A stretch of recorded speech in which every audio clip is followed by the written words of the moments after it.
السلام عليكم البنات، كي دايرين؟ لاباس عليكم؟ عيدكم مبارك سعيد. نتمنى انكم تكونوا دوزتوا عيدكم على خير وبخير ان شاء الله، ووجدتوا الشهيوات اللي بغيتوا. يا بسم الله على بركه الله. غادي نبدا معكم بهذا الكلاص اللي تيجي رائع وتيجي غزال. اليوم عندنا جوج شهيوات بطريقه رائعه وزوينه. وهذا الكلاص هذا اللي تيجي غزال، وبهاد الصلصه هذه اللي تتعطي واحد المذاق خاص وبريستيج. هذا الكلاص هذا نتمنى انكم تجربوه، راه غيعجبكم بزاف. شوفوا كي تيجي ولا اروع وبنين وزوين بزاف. نتمنى من الله ان يعجبكم. وإلا عجبكم الفيديو اليوم ما تنسونيش باللايك والبارطاج البنات مع الاهل ديالكم والاصدقاء ديالكم، راه تيجي غزال غزال غزال. نتمنى انكم تجربوه. ودابا غادي نديروا هذا الكلاص هذا، نوجدوا معكم هذا الكلاص هذا اللي تيجي زوين. عندنا الناطه اللي تتكون بطبيعه الحال في الثلاجه بارده.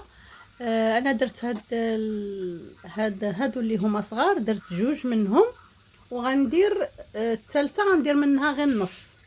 هما في كل وحده فيها 200 غرام، يعني غادي ندير 400 قول 500 غرام غادي ندير، حيت النص الاخر غادي نخليه.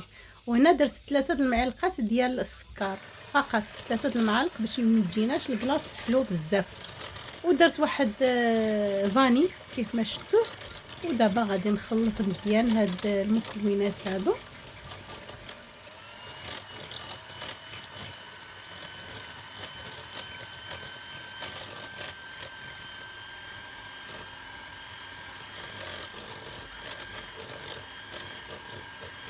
وصافي بعد ما غادي نخلطو حتى تبدا تثقل عندنا هاد الكريم هذا. كيف تشوفوا بهذه الطريقه هذه غادي تبدا تثقل، ونحبسوا الخدمه باش غادي نزيدوا المكونات الاخرى. غادي ندير هاد دانون، اي دانون بغيتو باي نكهه بغيتو.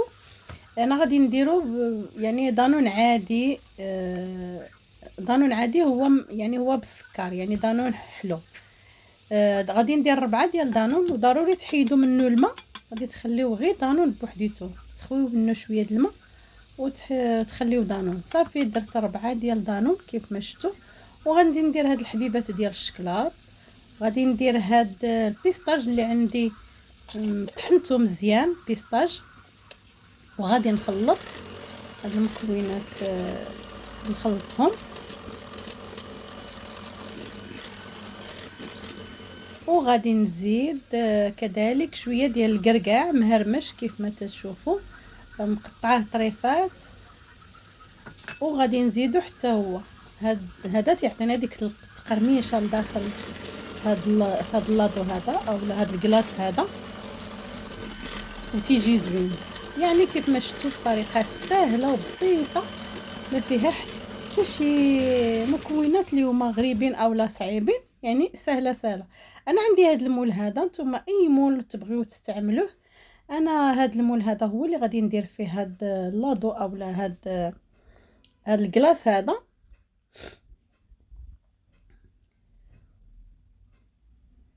صافي غادي نفرغ كل شيء في هذا المول، وغادي نحاول نضربه شويه باش يتقاد، باش ما يبقاش الفراغات لداخل لتحت.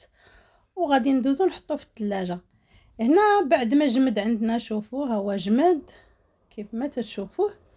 دابا غادي ندوزو داك نص الناطه اللي بقات، الناطه ديال الكريم اللي بقات، داك شويه اللي بقى غادي ندير فيه، نحطوه في البوطه يسخن، وغادي ندير فيه الشوكولاته كيف ما تشوفوا.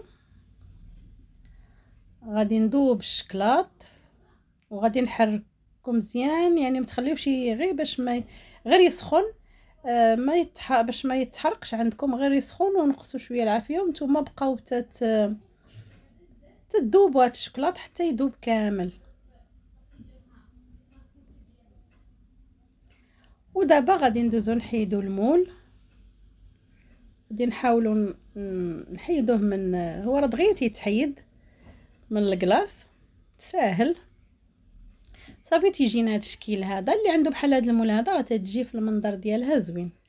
صافي وهنا غادي نزيد مع داك الشكلاط، غنزيد البيستاج اللي هو طحنته مزيان، ولكن فيه واحد الطريفات كذلك. وغادي ندير الملون الغذائي اللي هو خضيضر باش يعطينا داك اللون د البيستاج، يعني مغلوق شويه، يعني حيت البيستاج يعطي متى نطحنوه تعطينا اللون ماشي خضر، تعطينا اللون بحال صفيفر. باش نعطيوه داك اللون غامق درنا له شويه ديال اللون باش يعطينا داك المنظر الزوين اللي تيجي. وصافي تنخلط مزيان تينسجم داك اللون مع الكريم، وغادي نكبو فوق هاد الكلاص هذا. وغادي نحاول نهبطو من الجناب باش يجينا داك هاد الكريمه هذه تجينا هابطه حتى من الجناب. وصافي غادي نزيد الكركاع واللوز وحتى الزبيب درتو من الفوق، والبيستاشا هو عندي مقطع طريفات ودرتو من الفوق. هادو هما المكونات اللي عندي في هاد بالنسبه للتزيين. ودابا ندوزو للتحضير الوجبه الغذائيه. هنا عندي الثومه، اللحيمه هي هذه. درت هنايا الثومه شي 4 ولا 5 ديال الفصوص ديال الثوم حكيتهم. عندي القزبور يابس، الابزار، القرفه، شويه ديال التحميره غير باش تعطينا اللون، الزعفران وسكينجبير، وشويه ديال عندي واحد التوابل ديال اللحم درت منهم شويه، وغزت واحد شويه د الماء والخرقوم حتى هو كذلك. وصافي وغادي نشرمل فيه هاد والملحه مصورتهاش ولكن راه درت الملحه. وصافي غادي نشرمل هاد اللحيمه هذه، نشرملها مزيان كما تشوفوا على الطريقه هكايا. واو صافي غادي نشرملها وغادي نخليها. دابا انا يعني بديت بهذا باللحيمه، غنخليها تشرمل وغنخليها واحد 3 ساعات هكاياك. عاد ديك ساعات نطيبها غنشرملها ونغطيها ونخليها تشرب هاد الترميله هذه صافي. ودابا غادي ندوز نغطيها. وبعد ما دازت مده ديال شي تقريبا 3 ساعات هكاك، اللي بغى يديرها في الليل يوجدها في الليل، اللي غيطيبها في الصباح يقدر يديرها. انا ما كانش عندي الوقت يعني وجدت هكا، درت شويه حد الربيطه ديال القزبور وشعلت عليها العافيه حتى تشحرات عندي. رانا قلبت اللحم من هنا ومن هنا حتى تشحرات في داك الماء. راه ما درتش لا زيت لا والو. ودرت البصله. دابا غندير واحد شويه د الماء، 2 كيسان ديال الماء، ومعلقه الزبده تعطينا واحد النكهه زوينه. معلقه الزبده ومعلقه ديال السمن كذلك. هاي معلقه السمن كذلك حتى هي غادي نديرها. درت معلقه الزبده ومعلقه السمن وغنخليها حتى تشحر شويه. عاد نزيد لها الزيت بعد ما تشحرات شويه، ولكن راه البصله باقا الفوق. دابا غنزيد الزيت، القياس ديال الزيت صافي. دابا غادي ندوزو نطيبوا البرقوق. انا لقيت غير هذا البرقوق هذا، ما لقيتش يعني الاخر، وهذا ما فيه لا عظم لا والو. درت واحد المعلقه الزبده وغادي ناخذ شويه د المريقه اللي طابت عندي، ولكن باقي غادي نزيد تزيد طيب. غادي ناخذها وغنخليها طيب. ندير واحد شويه د القرفه وغنزيد واحد الكاس ديال الماء. وبعد ما خليتها طيب انايا اللحم حيدته درته غادي نديرو في الفران. وهذا بعد ما طابت انا ندير لها شويه ديال العسل باش يعني تعسل ليا هاد البرقوق هذا. وغادي ندير واحد المعلقه ديال الزهر باش تعطينا واحد النكهه ديال الزهر في هذا البرقوق. صافي ها البرقوق ديالنا واجد. والمريقه غادي نقليها حتى توقف على اليدام ديالها كما تشوفوا. دابا غادي نحيد هاد العويد القرفه اللي درتو قبيلات، والطاوه خرجتني صغيره وانا نعاود نرجعو في هاد الطاوه هذه. نتمنى ان يكون عجبكم. ودابا اللحم بالبرقوق على الطريقه ديالي، وهذا والكلاص اللي درتو بالطريقه ديال البيستاج تيجي غزال وزوين.